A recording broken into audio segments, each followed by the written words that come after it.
Mussoorie eco tax barrier पर FASTag लागू करने की मांग तेज, जाम से स्थानीय और पर्यटक परेशान। मसूरी देहरादून मार्ग पर नगर पालिका परिषद द्वारा संचालित इको टैक्स बैरियर पर लगने वाले लंबे जाम को लेकर अब फास्टैग व्यवस्था लागू करने की मांग जोर पकड़ने लगी है। लगातार सामने आ रही शिकायतों और मीडिया में प्रकाशित खबरों के बाद नगर पालिका ने इस दिशा में फास्टैग प्रणाली लागू करने की संस्तुति तो कर दी है, लेकिन इसके क्रियान्वयन की समय सीमा को लेकर अभी तक कोई स्पष्ट जानकारी सामने नहीं आई है। पर्यटन सीजन शुरू होते ही मसूरी देहरादून मार्ग पर वाहनों का दबाव तेजी से बढ़ गया है, जिसके चलते इको टैक्स बैरियर पर लंबी कतारें लग रही हैं। इसका खामियाजा स्थानीय निवासियों के साथ साथ बड़ी संख्या में मसूरी पहुंच रहे पर्यटकों को भी भुगतना पड़ रहा है। स्थानीय लोगों का कहना है कि नगर पालिका द्वारा जिस उद्देश्य से इको टैक्स बैरियर स्थापित किया गया था, वह उद्देश्य धरातल पर पूरा होता दिखाई नहीं दे रहा है। आरोप है कि संबंधित ठेकेदार द्वारा एग्रीमेंट की कई शर्तों का पालन नहीं किया जा रहा है।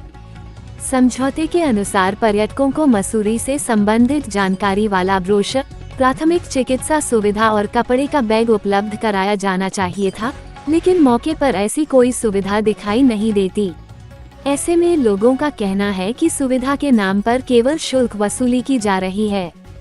इस बीच नगर पालिका की आय और उसके उपयोग को लेकर भी सवाल उठ रहे हैं।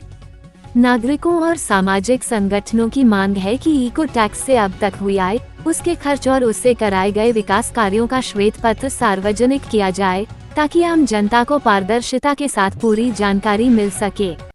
उत्तराखंड होटल एसोसिएशन के अध्यक्ष संदीप साहनी ने कहा कि यदि इको टैक्स बैरियर पर फास्टैग व्यवस्था लागू की जाती है तो ये स्वागत योग्य कदम होगा।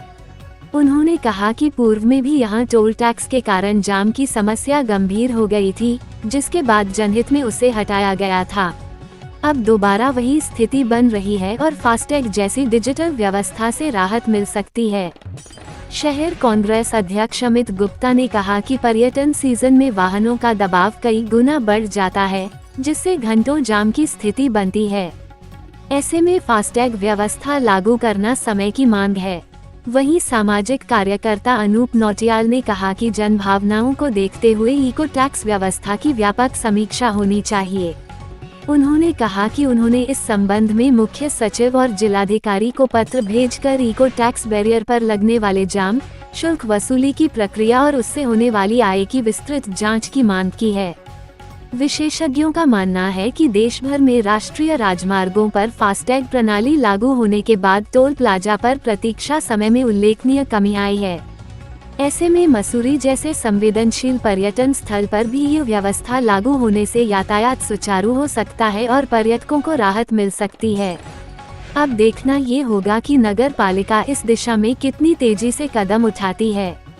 देखिए उत्तराखंड संवाद के लिए मसूरी से वरिष्ठ संवाददाता नितेश उनियाल की यह खास रिपोर्ट। बहुत वेलकम स्टेप है, स्वागत योग्य है, क्योंकि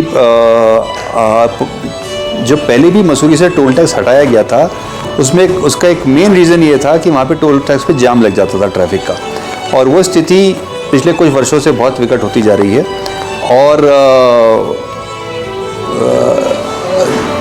सीज़न में खास तौर पे कोलू खेत से लेकर शिव मंदिर तक ऑलमोस्ट काफ़ी नीचे तक इसकी वजह से जाम लग जाता है। फास्ट टैग लगने से डेफिनेटली वहाँ पे ट्रैफिक जैम कम होगा, नगर पालिका की आय भी बढ़ेगी, और चूंकि ये पैसा मसूरी के इको टैक्स के नाम पे लिया जाता है और पर्यावरण से रिलेटेड कामों में इस्तेमाल होता है, तो उम्मीद करेंगे कि उसमें भी इजाफा होगा और मसूरी की ओवरऑल एनवायरनमेंट के लिए अच्छा रहेगा।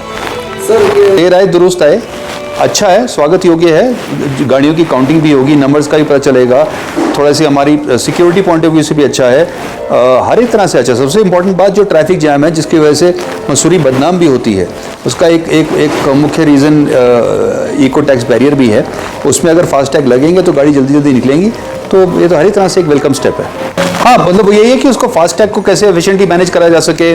जो लोकल गाड़ियाँ वो एक अलग लेन में निकलती जाएँ, और जो ऊपर आने वाली गाड़ियाँ हो सकता है क्योंकि एंट्री पे लगता है तो शायद 2 या 3 लेन डेडिकेट करी जाएँ उसके लिए, तो कुछ ऐसा करना चाहिए शायद वहाँ पे, अगर वहाँ पे कुछ वाइडन हो सके तो वाइडन कर दिया जाए, but something like that. I am sure वहाँ पे स्पेशलिस्ट हैं, एक्सपर्ट्स हैं जो कि इस बारे में हमसे बेहतर जानते होंगे, और कुछ ना कुछ ऐसा करना उचित रहेगा।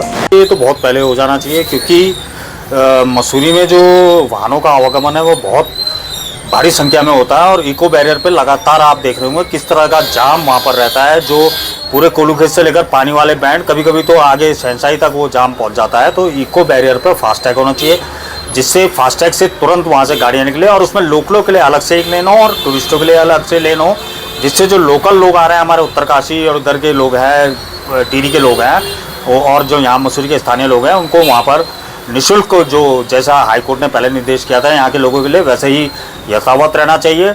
जहाँ तक इको बैरियर का सवाल है, वहाँ से कम एक पर्यटक को ये तो पता लगना चाहिए, एक ब्रोशर वहाँ से मिलना चाहिए कि कौन से पर्यटक स्थल है, कौन सी जगह घूमने की है। एक जो पॉलिथीन को हम बार बार कहते हैं कि बैन होने की बात की जाती है, तो वहाँ पे उसके एग्रीमेंट में, बायोलॉजी में भी लिखा गया है कि आपको वहाँ पे एक जूट का थैला देना पड़ेगा, एक ब्रोशर देना पड़ेगा। वहाँ पे आपको चिकित्सा सुविधा भी वहाँ पे पर्यटकों को उपलब्ध करानी पड़ेगी। शौचालय ही भले ही कोलूखेत में है, लेकिन सारी सुविधाएं आपको वहाँ पर उनको देनी होगी।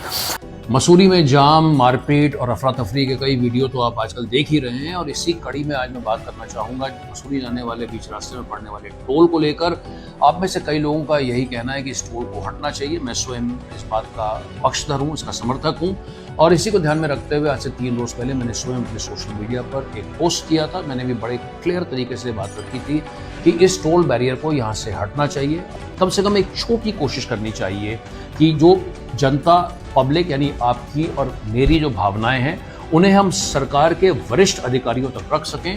और इसी सोच को ध्यान में रखते हुए प्रदेश के जो सबसे वरिष्ठ अधिकारी, सबसे सीनियर मोस्ट ब्यूरोक्रेट, जो चीफ सेक्रेटरी और देहरादून जिले के डिस्ट्रिक्ट मैजिस्ट्रेट यानी जिलाधिकारी को मैंने एक पत्र भेज करके, ये कल ही मैंने पत्र लिखा और ये उनसे निवेदन किया है, मांग की है कि आप इस टोल बैरियर की एक विस्तृत जांच कराएं कि ट्रैफिक को रोकने में इसका कितना योगदान है, इसकी वित्तीय पारदर्शिता क्या है, यहाँ पर जो हम लोग पैसा देते हैं उसका क्या उपयोग या सदुपयोग हो रहा है। और अगर जांच में ये पाया जाता है कि जो इसका उद्देश्य था अगर वो पूरा नहीं हो रहा है, तो इस टोल बैरियर को बंद किया जाए। इसके अलावा मैंने एक इसी मामले को लेकर के एक RTI या राइट टू इन्फॉर्मेशन एप्लीकेशन भी फाइल करी है।